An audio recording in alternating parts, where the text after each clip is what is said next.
Hey Kelly, just doing a mic check to see if you can hear us and we can hear you.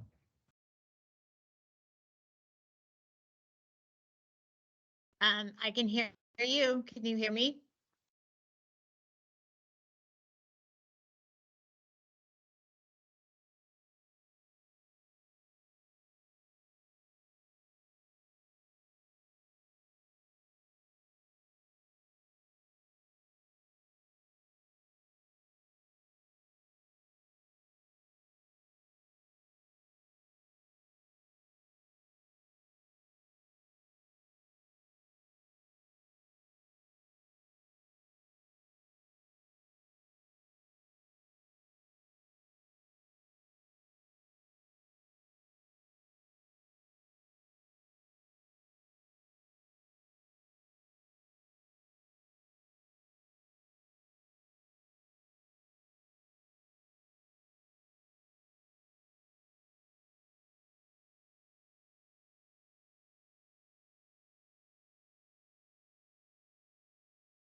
Good afternoon, everyone.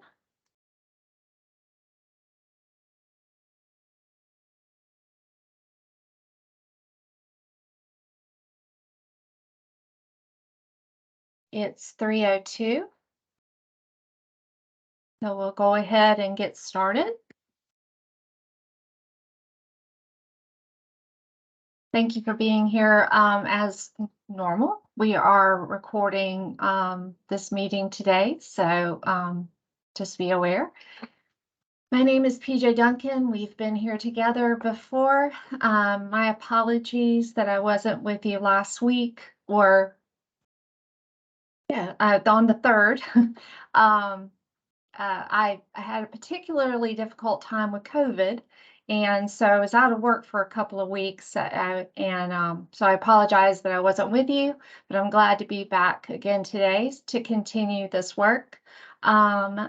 Very quickly, I'm just going to review to see which work group members we have with us today. I do see Kelly Brower is with us.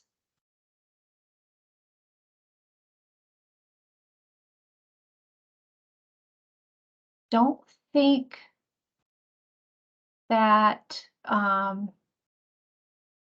Dr. Sheffield or Leah are here yet, and Chris Combass won't be able to join us today due to medical reasons, but he did provide some feedback, so we would be prepared to work today in his absence.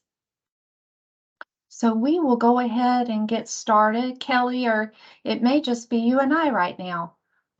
Oh, yeah, I'm here. My mic just got unmuted. Oh, thank you so much. I'll turn on my chat so I can see that. I didn't see your chat. Thank you, Jim. Jim Ellington will be helping me today with some technology, or with the technology. So we'll go ahead and get started. Kelly, can you see my PowerPoint okay? I can. Wonderful. Okay, let's see if this will, there we go.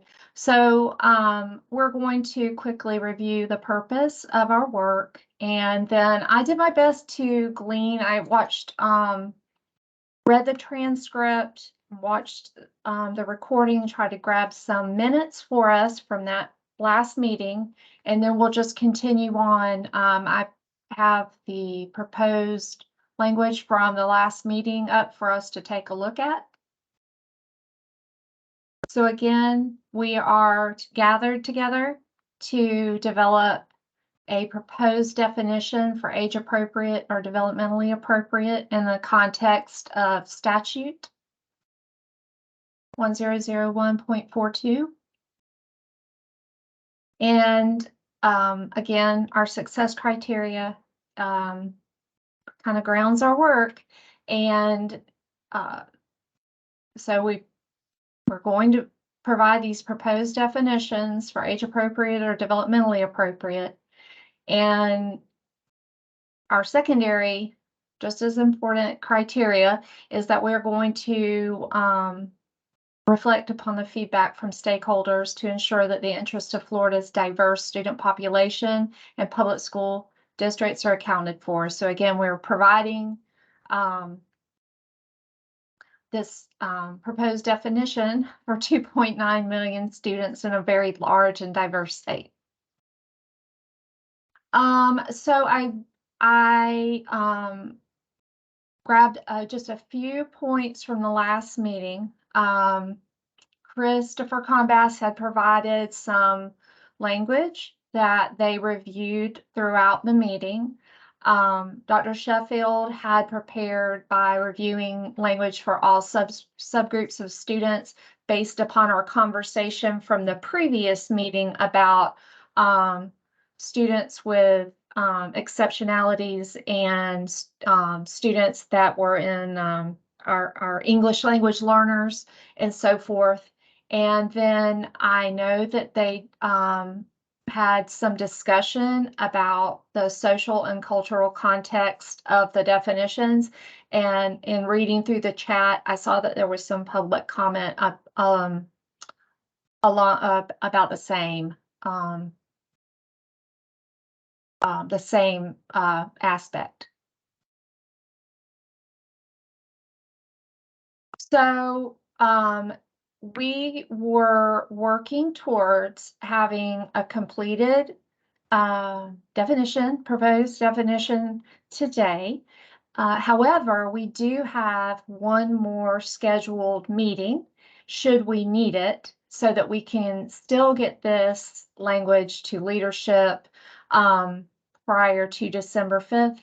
I have consulted with leadership about the due date, and we're not on a hard and fast deadline to be able to have this language done today. We can certainly use our next available publicly noticed meeting as well. So I just don't want us to feel any pressure today, because I know we may have other members that join later, but I would think we would all want them to have a chance to discuss as well. Well, let me go back. My apologies. Okay, so what I think I'll do is I'm going to take us out of the PowerPoint and into a Word document that I have the language from last week, Kelly, so we can look at it together. So let me stop sharing.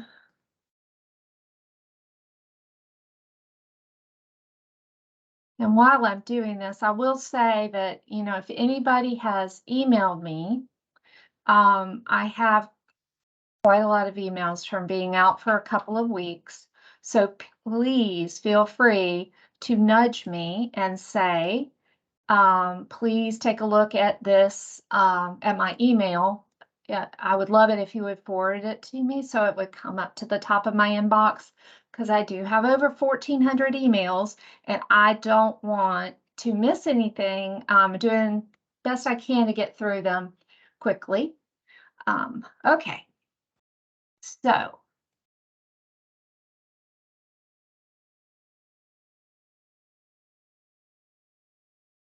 all right. Can you see the Word document, Kelly? Yeah, can you make it a little bigger? I sure can. Is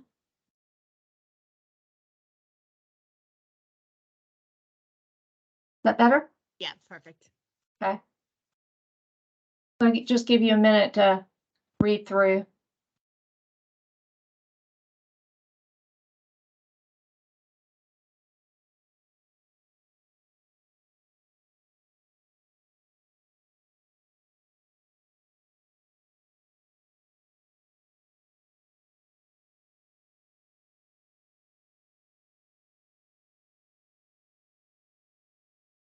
Can you scroll down to the additional notes? Yes, ma'am. Thank you.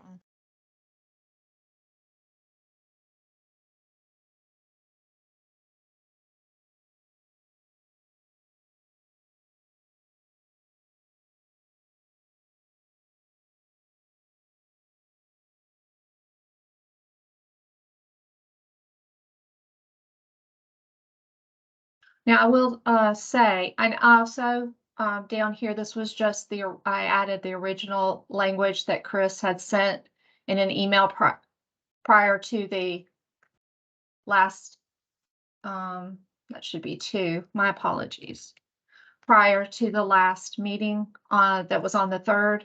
So if we needed to go back down and look at the changes that they made during the last meeting. But I do know that Chris contacted me yesterday about having the possibility he would not be able to be with us today.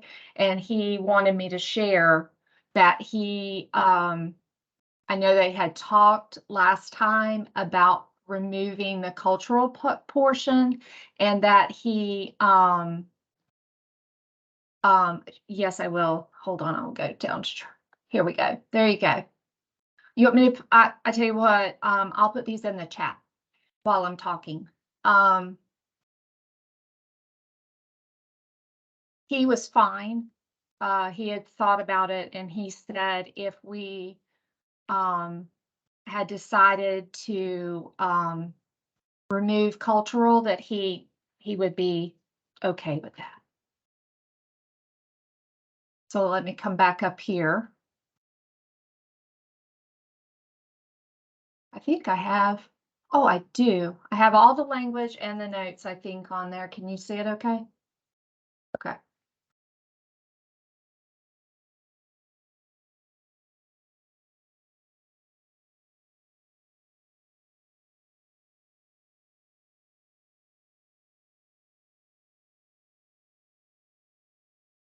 So I don't know, do you want to consider the additional notes one at a time? Sure.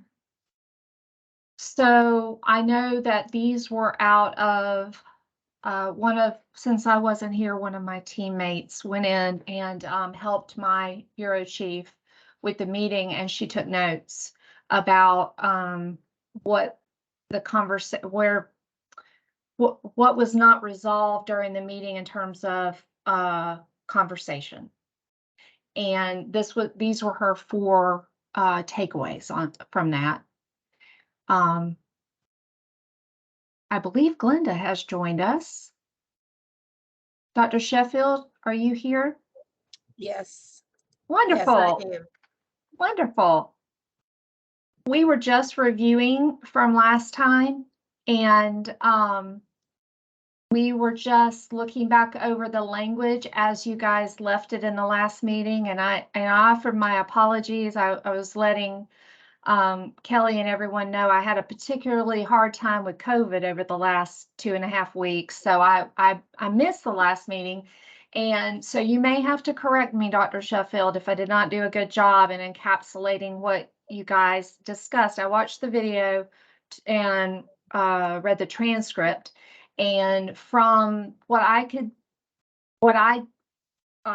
derived from that was that this was the language that you ended up with at the end of the last meeting, and that these additional notes reflected things that you still needed to consider and discuss.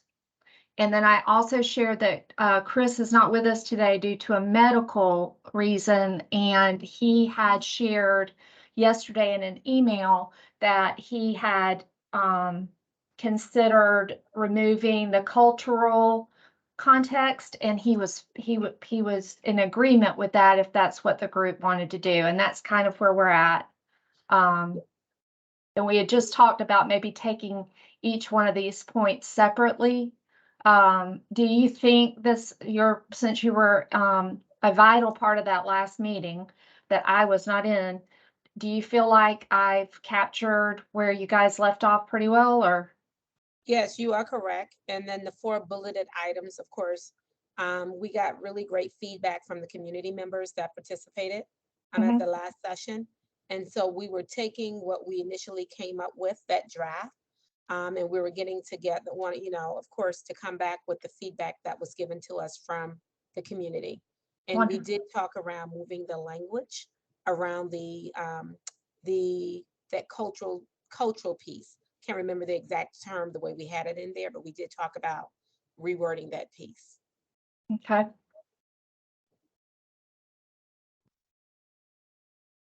Well, I don't know that I think that we could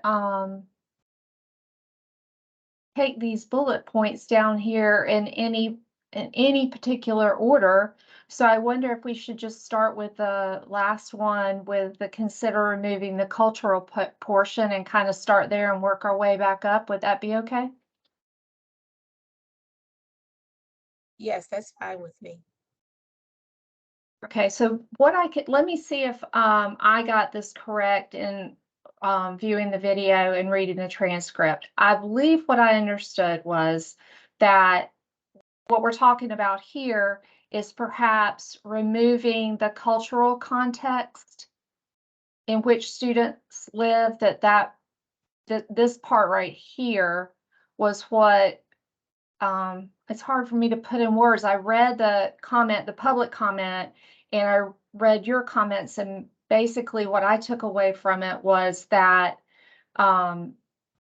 those context, it seemed like to me that those context might either prevent a student from having access from instruction or allow a student to have instruction, and it really wasn't a factor in their developmental level.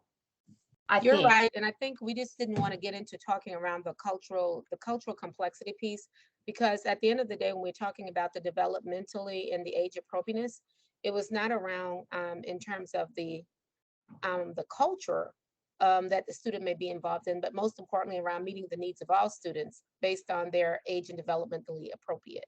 So that's why we didn't feel that we needed to go into talking as it pertains to around the cultural context.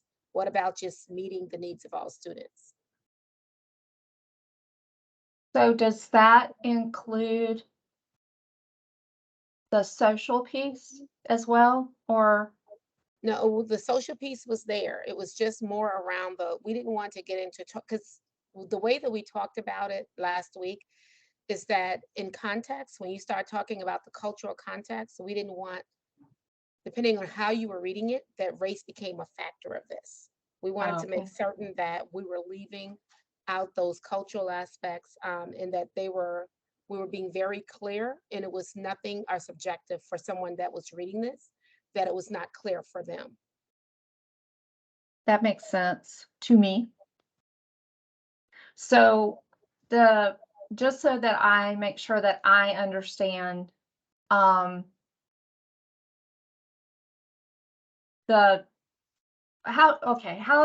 did you guys delineate social from cultural?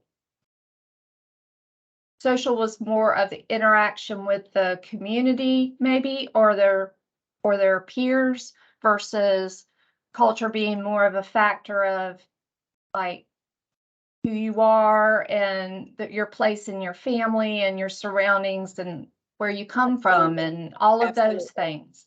Absolutely. Okay, so that makes sense to me. At some point, I will have to speak to all of this, and I don't want to mess up on behalf of our work group. So thank you for clarifying and making sure I'm on the right page. So we would just.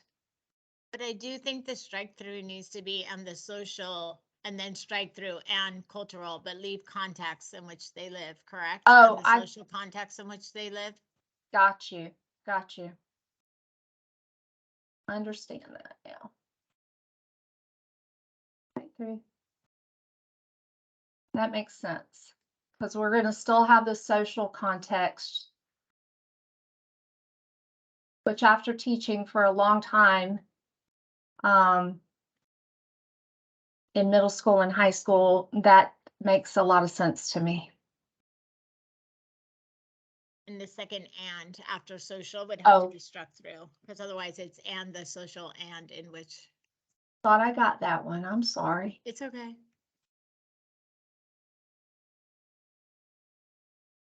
Okay. Well, let's see.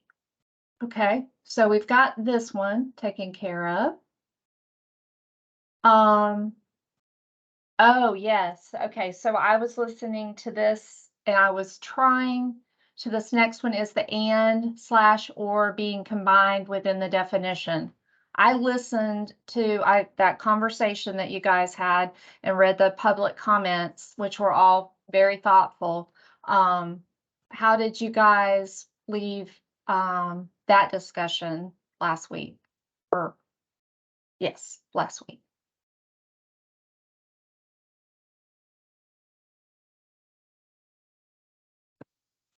Can you go back? I mean, we would need to find it here in the draft. Is the and are being combined? It's there. It's at the top. Age appropriate and or developmentally appropriate.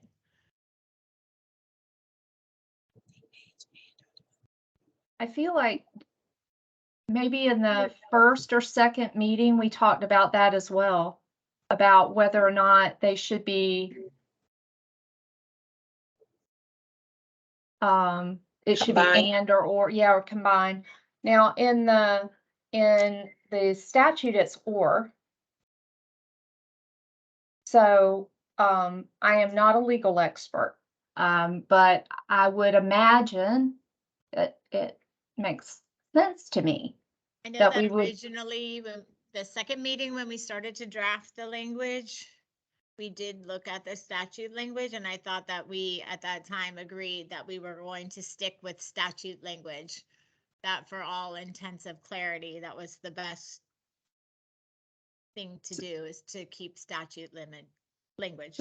So it is or, isn't it, ladies? I'm so sorry. My memory is now still not, it's subpar. Let's put it that way. I've got it over here.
I think it's R.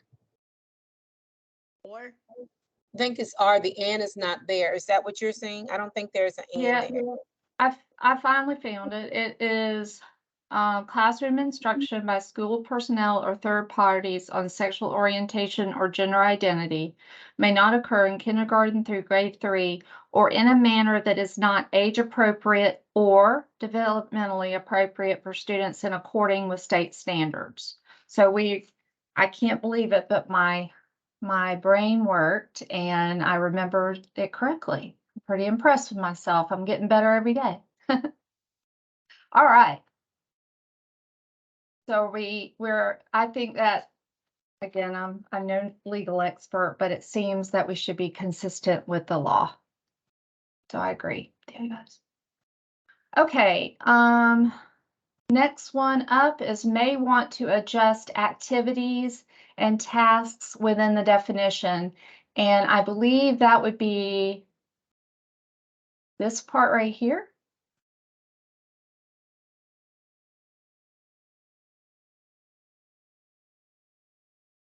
that says activities or items that are generally accepted.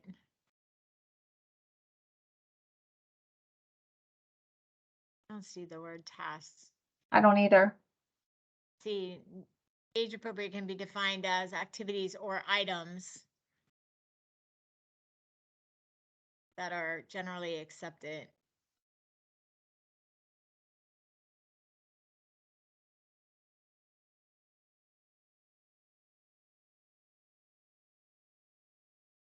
But I wonder if it should be activities or practices, because we have the word practices in the language below. Items, I think, is super vague. I do too. I think I'm not very comfortable with the word items. okay. That could just kind of go. You're correct. Do you think the word practices? I Well, agree. we have it developmentally appropriate practices.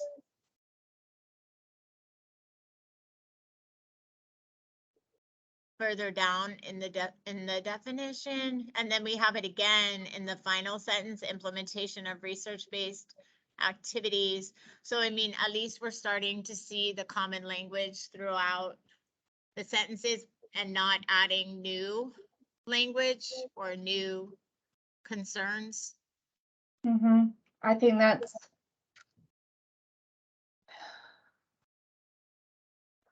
I learned in the standards review when we were doing that how much consistent language matters. Less terms for people to have to wrestle with.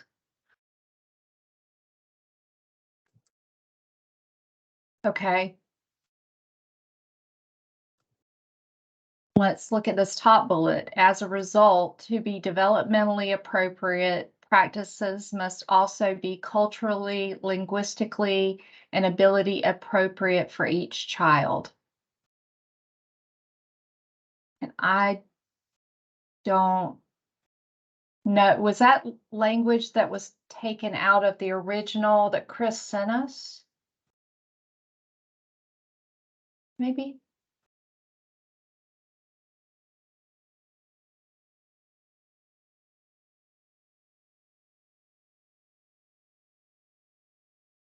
Hmm. Well, we've already decided that we're not gonna bring the word cultural into the definition. Linguistic is in So- neither definition. Would the linguistically and ability speak to our students that are either English language learners or have a specific learning disability, or I don't. To me, the word ability is already there when we speak about developmentally appropriate, but I mean, maybe not, but linguistically. I see that. And we also have it in behavioral capacity. We have it in physical capacity, emotional capacity. I feel like ability is defined with those other terms. I don't know that we need to add the word ability. Ability is again vague. It, depending on who's reading it, what are we measuring for ability?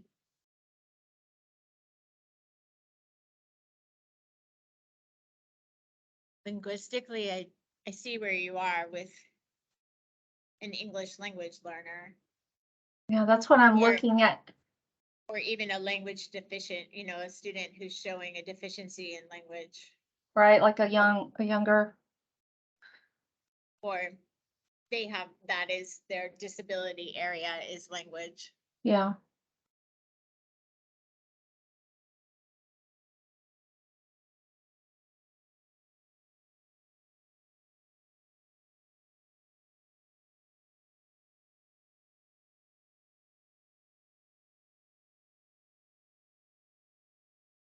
Do you think that I'm just looking on here at, do you think there's any, does the social context speak to their if their language, either ability or what, you know, what language that they are, if they're an English language learner, or is that not, is that something that needs to be deliberately, you know, within this? I feel like personally, I'm trying to think back to the students that I taught who specifically in the last few years, I had a number of ELs, English language learners. And I'm kind of thinking that I don't know that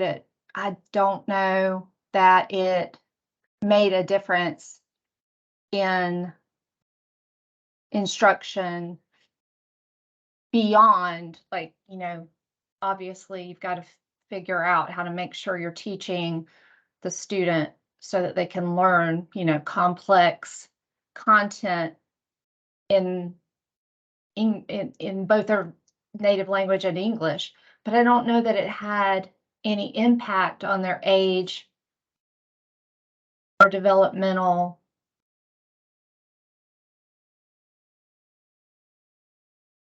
appropriateness. You know, I never considered that for those students. I still just taught them on grade level. I don't know if it needs to be a part of this language. Yes. I mean, we have suitable for children of the same chronological age or level of maturity. We also have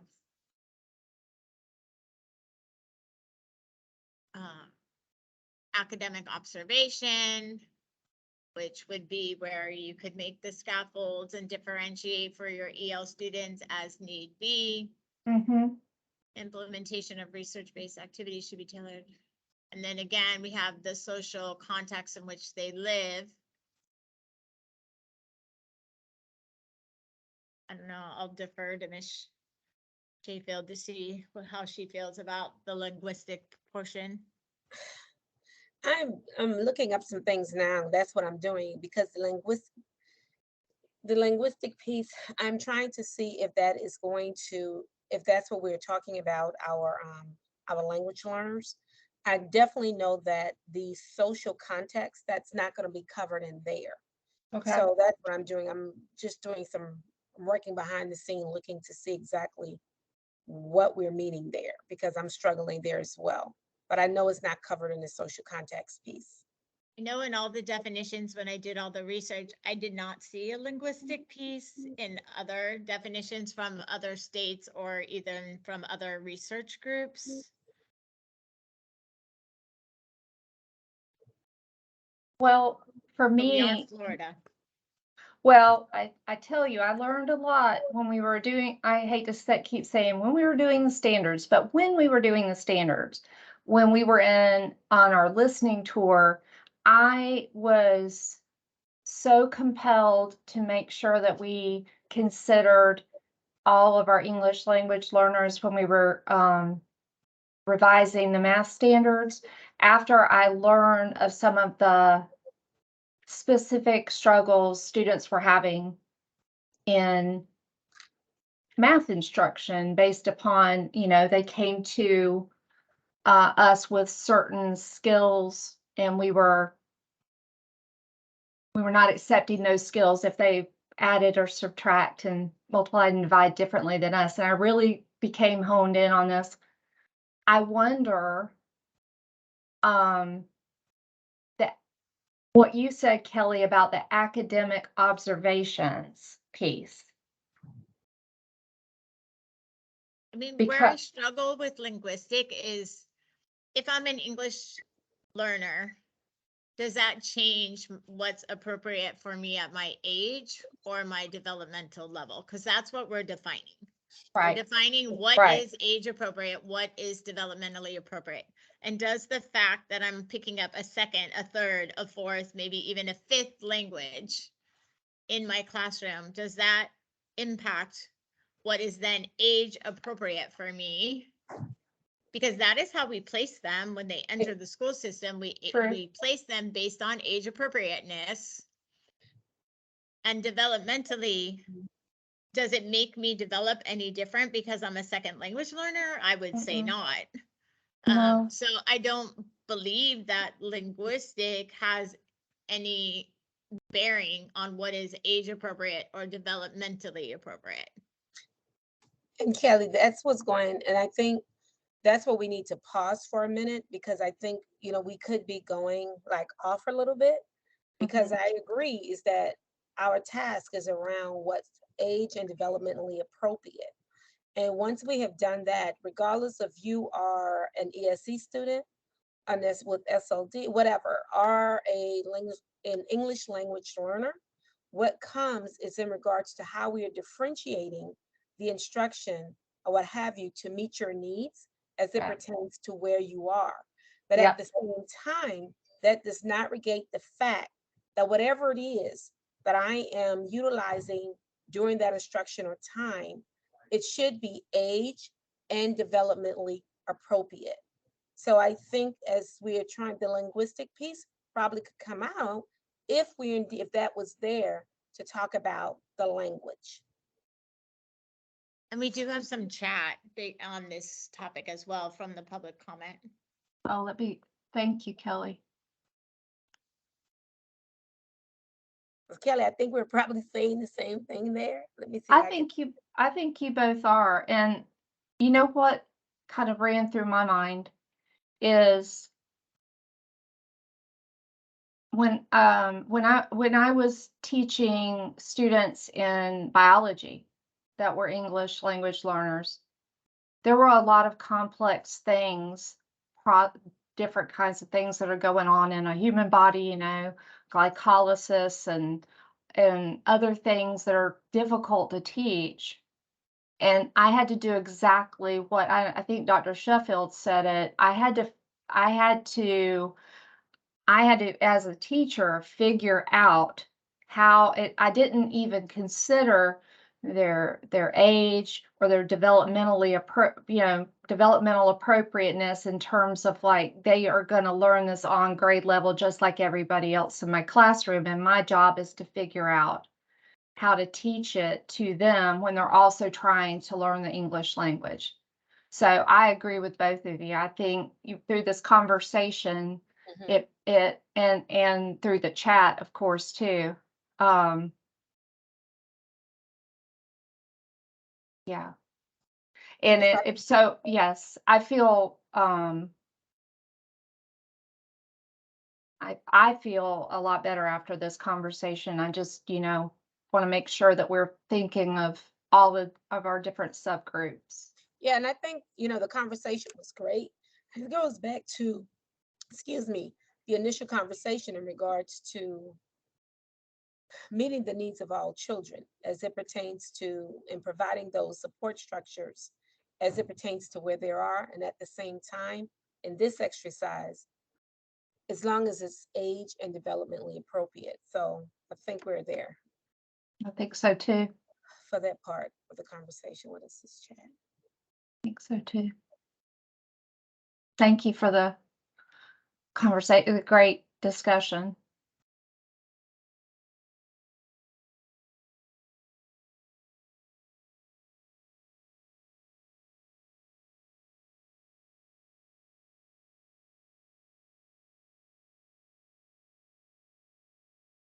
When you spoke with leadership, PJ, were they okay with us using the or and creating one definition? Or did they still want to see it split, or they had no opinion? We did not discuss that. We just discussed a timeline Okay. of when they needed us to be complete, which they agreed they wanted to give us the time that we needed. But we haven't discussed anything beyond that.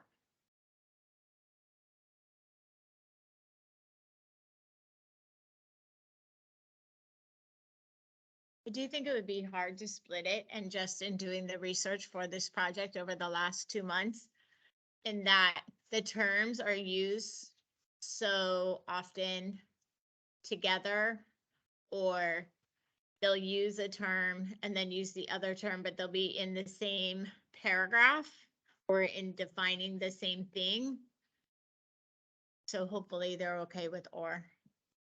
Well, I've thought about this a lot in terms of, being a consumer of this, to guide the work in a school district. And I agree with your, with what you just said, because I think that it would be very difficult.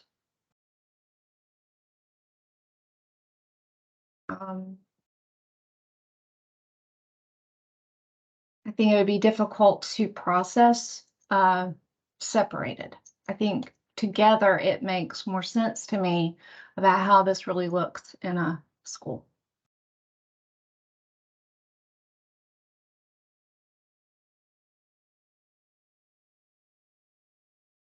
Would you guys want to go ahead and open up for public comment and listen to some public comment, or did you have some more work that you would like to do on these definitions today?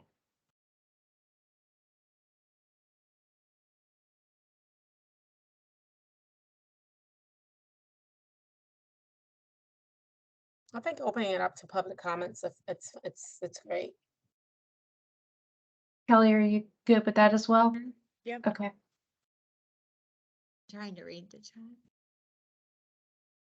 Okay, yeah, I'm going to try to catch up on the chat as well. So at this time, if you would like to share public comment, you can either raise your hand and Jim will unmute you and you can go ahead and just talk with us.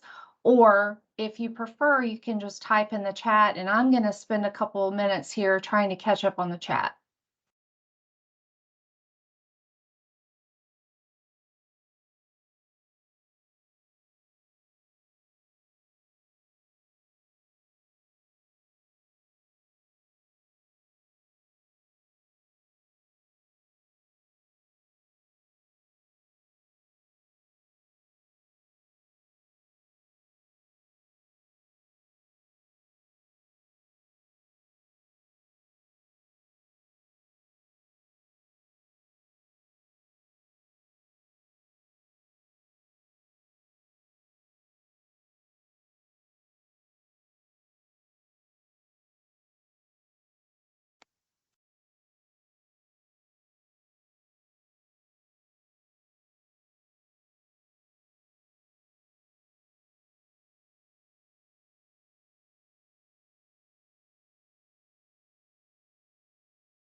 So we have quite a few hands raised. Oh, okay. My apologies. I was trying to catch up on the chat. Yes, absolutely. Jim, can you just start unmuting, or excuse me, yeah, well, unmuting, I think, I'm not sure whose hand went up first, but we'll get to all of you. Miss Allison is unmuted. Great.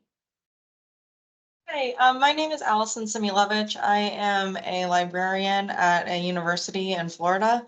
I had a question and a comment. I put the question in the chat of what is the process following this working group?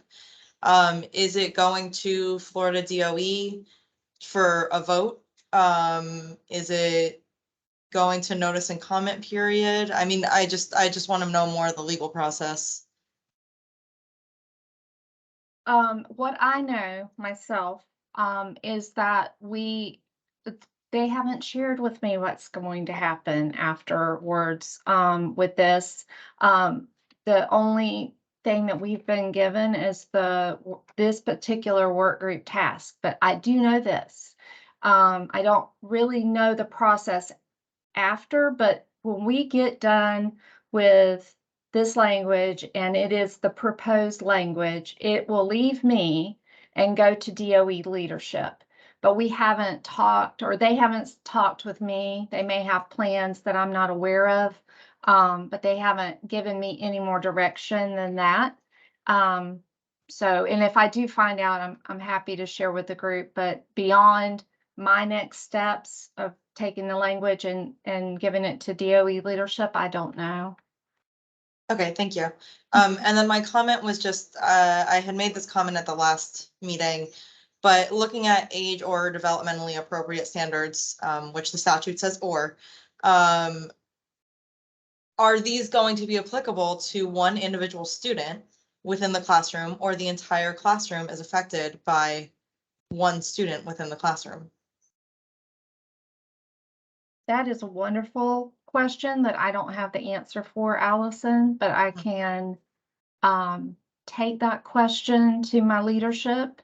I know that kind of reminds me of the conversation that we had in one of the earlier meetings about classroom instruction, which this group has not been asked to define. So I don't know the answer to that question. Okay, I just figured I'd bring it up. So That's a great question. Thank you. I don't know, but we will find out together. Thank you. Oh, thank you. Great question.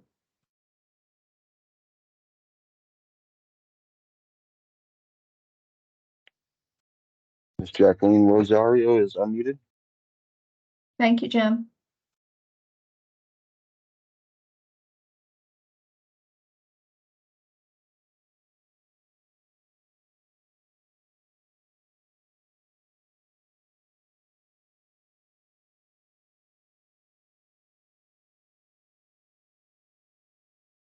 I wonder, Jacqueline, are you having, if you're Oh, having, there it is. okay, Can you hear good. me? Yes, ma'am. Okay, sorry. No, it's So I fine. put some comments in the chat, but I have a few questions and then some, I guess, concerns. What I think the purpose of this work group is to define age appropriate or developmentally appropriate. That being said, the purpose isn't, from what I understand, based on the new statutes, it's not to be specific towards what is age appropriate with regard to specific lesson plans or lesson content or math or science. It's a general broad stroke definition of what is age appropriate, so that someone in the classroom can use that, someone in the library can use that, someone in, in PE class can use the definition, of broad stroke definition of what is age appropriate. But what I don't see is other uses of other places in statutes that actually talk about age appropriateness with regard to students in the classroom. And that concerns me because I don't know if you're looking at all of the statutes together versus just one. And that's very important. So one that I shared in the chat was 1006.28. That is the duties of school boards and school superintendents and principals with regard to K-12 instructional materials. And so on here, it says section 2B, any material used in a classroom made available in a school library or included on a reading list contains content that is pornographic or prohibited under 847.012. 847.012 is everything that is prohibited. That's something that I don't see in your definition. Is not suitable. So anything that is pornographic or under 847.012 is not suited to students' needs and their ability to comprehend the material presented, or is inappropriate for the grade level and age group for which the material is used. So that portion right there is so critical for me because it tells us what is, first of all, prohibited, therefore cannot be age appropriate or grade level for any student because it's prohibited for all. Obviously pornographic, and then those things that are not suitable for their needs. So I'm wondering if you could consider as a work group looking at that portion, if not the entire statute there, and kind of incorporating that into your definition somewhere, because that's important. What we're going to do is say, well, age appropriateness are activities and practices that are generally accepted, right? But that's not necessarily true because something pornographic might be generally accepted to one group, whereas it's not for the other. And opinions here shouldn't matter. What should matter is what the law states. The law states that all of those materials and what is prohibited in 847 is prohibited, period. Like there's no discussion either way. So if you could do that, that would be wonderful. The other statute that I'm going to ask is 847.012. 847.012 is the obscenity statute. It includes there what is harmful material, harmful to minors. And there is a section there that is titled the age of the minor, since you're dealing with age appropriateness. If you take a look there, it actually states that a person's ignorance of a minor's age and a minor's misinterpretation of that minor's age. A bona fide belief of a minor's age or a minor's consent may not be raised as a defense in a prosecution for violation of that section. So considering age appropriateness, that portion there might help you all as well when crafting, your broad stroke definition. Lastly, let me come out of here. Sorry. Fine. I have my notes. Lastly, I agree with what someone said about cultural portion. I don't think that the culture should play any role. I think Kelly said it best when she talked also about the ELLs and that the linguistic levels of students really should have nothing to do with what is age appropriate or developmentally appropriate, because obviously an age or development of a child is individual and every child is different. That said, that has nothing to do with their linguistic ability. Someone can be completely fluent and in their native language. Just because they're not fluent in English doesn't mean that they are not able to comprehend. The other thing with regard to one of the questions there, I think someone just mentioned it before, part of your definition says implementation of research-based activities should be tailored toward a child's age, developmental statutes, I think it says, status, and the social context in which they live. That's scary to me, that one sentence, and I'll tell you why. Number one, research-based. Whose research? Who's setting the standard for what research to compare to? That is very, very dangerous to put in there, because we are opening up Pandora's box to a tremendous amount of, I would say, social and political wars that could come from just that alone. Where is this research base coming from? Research-based activities, I don't know what that is. And then when you're dealing with the Parents' Bill of Rights, parents are going to say, I'm sorry, my rights supersede what research says about my child's ability, age and grade level ability. So my recommendation, I'm not sitting on the work group, but I would certainly ask if you all could consider just removing that entire sentence. It's almost redundant to some of the other things that you have there. And I wouldn't want to open up the DOE to, and individual schools, districts. I wouldn't want to open up districts to serious complications with that. Because obviously then you're going to need another group, another work group, committees to define what age, what research is, who's going to do forget it. We'll never get work done. Lastly, here's my question. What is knowledge and affirmation?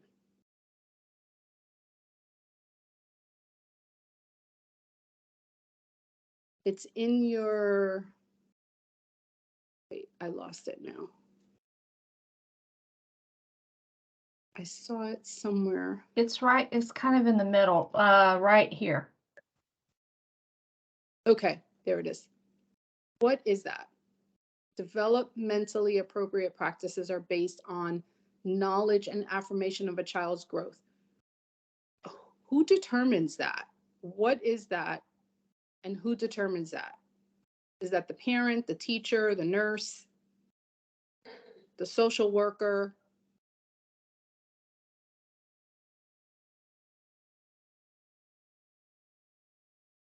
Is that IQ? Knowledge is IQ. There's so many possibilities there. Mm-hmm.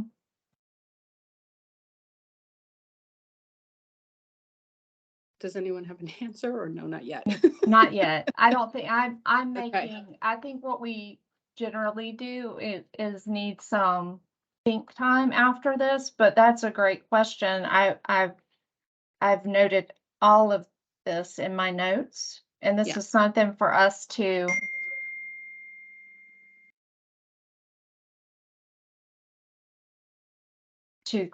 think about, and in our next meeting, we Mhm. can be prepared to give you an answer. Yeah, I appreciate that. Good question. Thank you. I mean, great comments. I've got them all noted. Thank you. I appreciate it. Yes, ma'am. Thank you.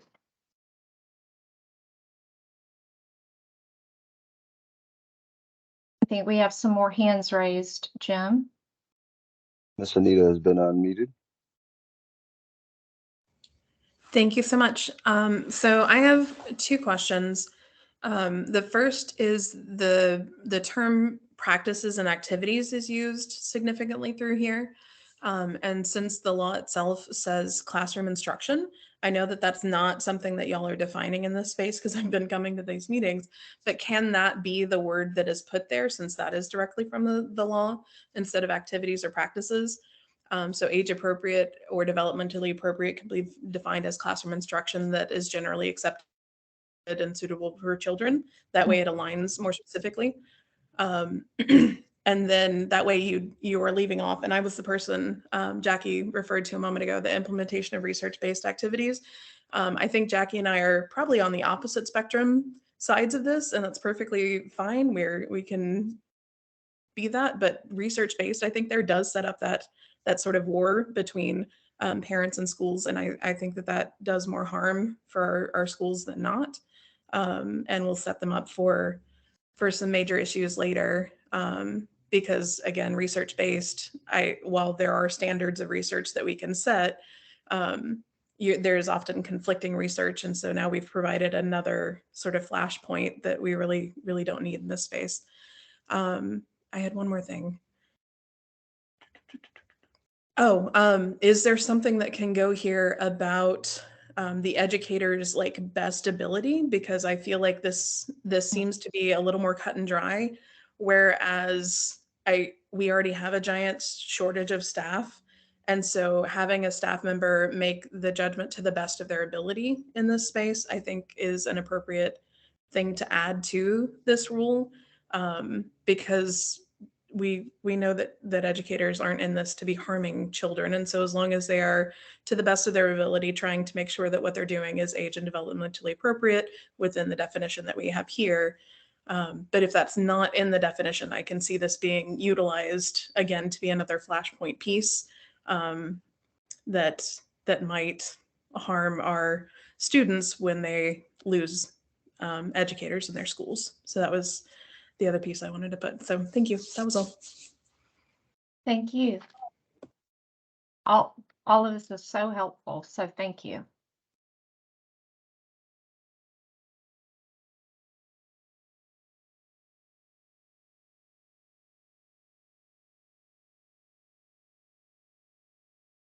Do we have anyone else with their hand Miss up, Jim? Allison. I'm sorry, second question from Allison. Where are the recordings accessible? I have looked for this for colleagues that had wanted to attend but weren't able to, but could not find them on the DOE's website. That's a wonderful question. They are available from me. So they're available upon request. So if you don't mind emailing me, Allison, I can reply back to that and provide you with the with a link to the pardon me, I can talk, with a folder that has all the links in it. Thank So you. that yeah, if you just, Patricia, do you mind sending your email in the chat? I will do it right now. Thank you. That would be great. I had great language skills before I had COVID, and now my little brain just won't, it's in here, it just won't come out clearly, but there you go, in the chat. Thank you. And just one last comment. We have to remember that teachers' licensure is now attached to the law through recent DOE regulations. So this needs to be as clear as possible, as I think Jacqueline and Anita have said. I know the licensure issue is tied to K through 3rd right now, but I don't know what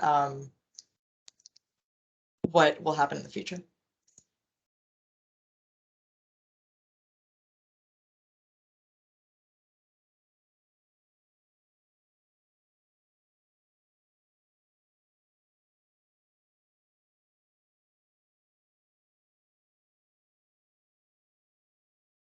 Anyone else's hands up? I don't think so, and I see that it's our time together is come to an end for today. I just want to say thank you. This is certainly a very important piece of work that we've embarked on here, and I really appreciate the thoughtful questions and comments today. They're very helpful, as Dr. Sheffield said earlier in our call today, that the public comment allows us to go back and think about this in a different way, in a deeper way. I can say that, you know, a lot of these comments today, I did not see myself until you guys were willing to share in terms of really honing in on some of the language, like knowledge and affirmation. And we want to do a really good job. So we're all former teachers, and we want to do a really good job for everybody, most especially the children. So we appreciate your time today. Our next meeting is on November 29th, I believe. How about that? I got it right. I'm getting better every day. From 3 to 4. If you are interested in the recordings, please just email me, and that way I can reply back, and I would make myself a list, but I think it'd be more appropriate to have an email. That way I don't forget to do it. And if you have anything else that, you know, you would like to send in for the group, do not hesitate to send it to me. I will be glad to pass it along for their consideration. And yes, ma'am, Jacqueline, I have noted all of that for us, and I will follow up today, Glenda and Kelly, with our document that we were working on today. Plus, I have notes that I've taken from all of our public comment that I'll add, and making sure it goes to all of our work group members. And then I hope everybody on this call has a wonderful holiday next week with friends and family. And I look forward to being able to come back again together on the 29th.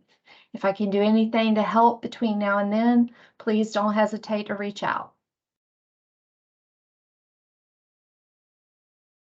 And I will see you soon. I'm really glad that that Teams gives us the chat record, because I'll be able to send that out to the work group members as well. So they'll have the transcript, the recording, the meeting chat, and our language from today to work on between now and the 29th.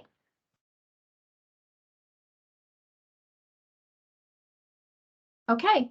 Well, feel free to continue to chat away, because they will still record for us. And I will see you all after Thanksgiving. Thank you, Kelly. Thank you, Glenda. We appreciate you. Bye. DJ.